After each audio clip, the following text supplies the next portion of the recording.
Hey, how's it going, everyone? Just back in with another one of the sequence of the end times. This one is amazing. Hebrews 9:28 to 10:18. And it starts off with just another point that I think I'm going to do a separate video on this because I don't think I've explicitly talked about this. How Christ is going to appear twice.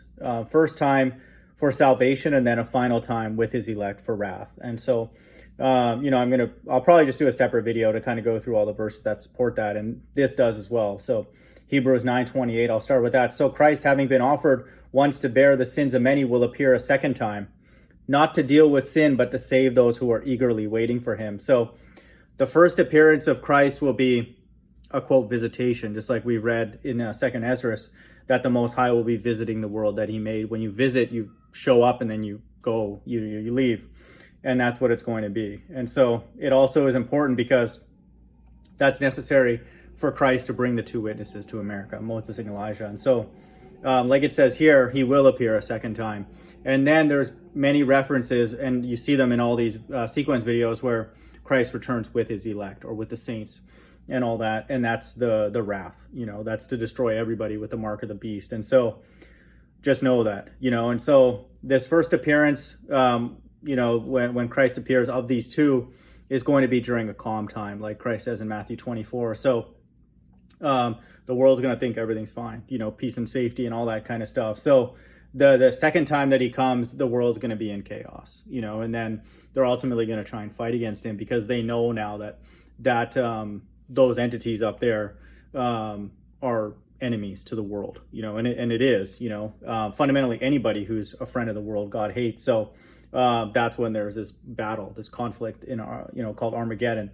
And it's just a quick destruction, but just know that. So we see this here in Hebrews 9:28, not to deal with sin, but to save those who are eagerly waiting for him. And so the people that are going to be saved are the people that are going to be waiting every day. It's not going to be like, oh, whatever, 10 years from now, 20 years from now, whatever kind of thing.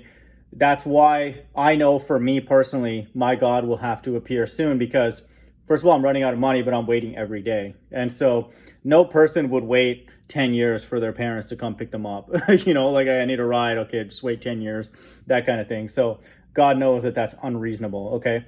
Especially because this group needs salvation for a particular reason because they don't feel safe where they are. If they felt safe there and they had a life, they wouldn't. Why would you need salvation? It's like, no, go save somebody else.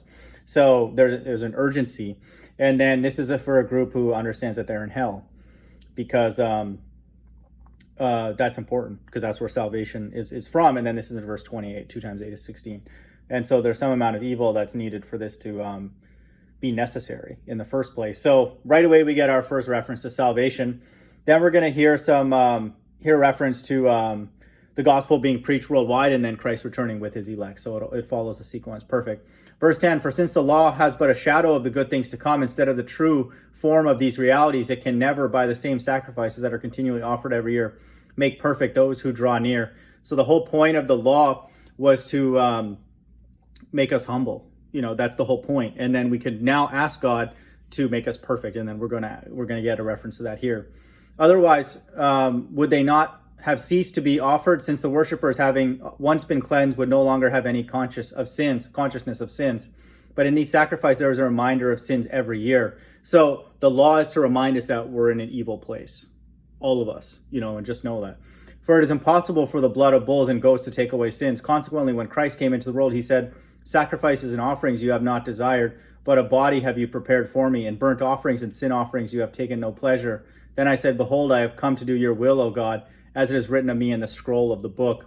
And so this is a reference to the scroll of the book. These flying scrolls are going to be preaching the gospel. And then there's a reference here to Christ came into the world. Okay, so this is coded language.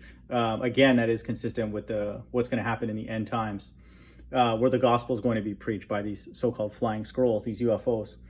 When he said above, you have neither desired nor taken pleasure in sacrifices and offerings and burnt offerings and sin offerings, these are offered according to law. Then he added, behold, I have come to do your will. He does away with the first in order to establish the second.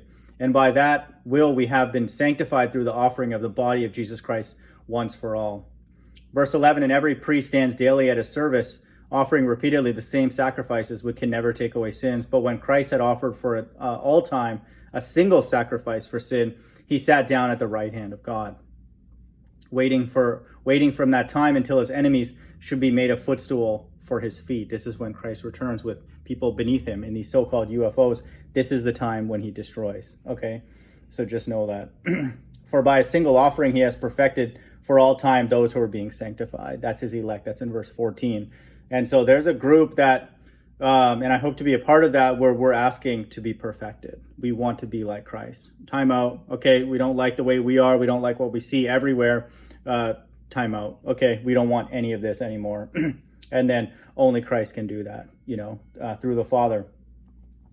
And the Holy Spirit also bears witness to us, for after saying, this is the covenant that I will make with them after those days, declare the Lord, I will put my laws on their hearts and write them on their minds. So God is going to make that group perfect. Okay, so just know that.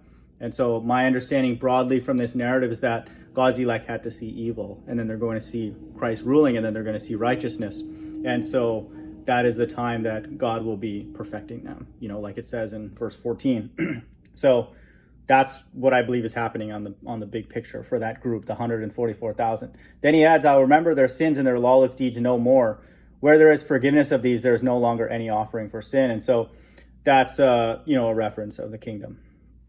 Okay. And so no one's going to be dying, and like all that, all that kind of stuff. The whole point of that is to have this happen where God will put the laws on their hearts and write them on their minds. Okay. And so it's a process, and God is a collaborator, so he wants us to be a part of it, and then he wants us to ask for it, not just dump it on us. Hey, take this kind of thing.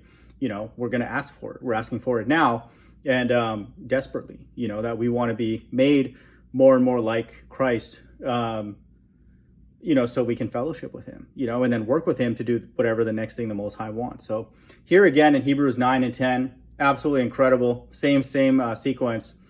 Salvation, the gospel being preached, Christ's enemies being beneath him. It's literal. Okay, just know that the Bible is not joking around. Okay, all these things we understand now are literal. Okay, and so God's opened our eyes to this, and just know that. And then we have a time where it's referencing the kingdom, where it's talking about people being made perfect. Hope everyone's doing well. Bye.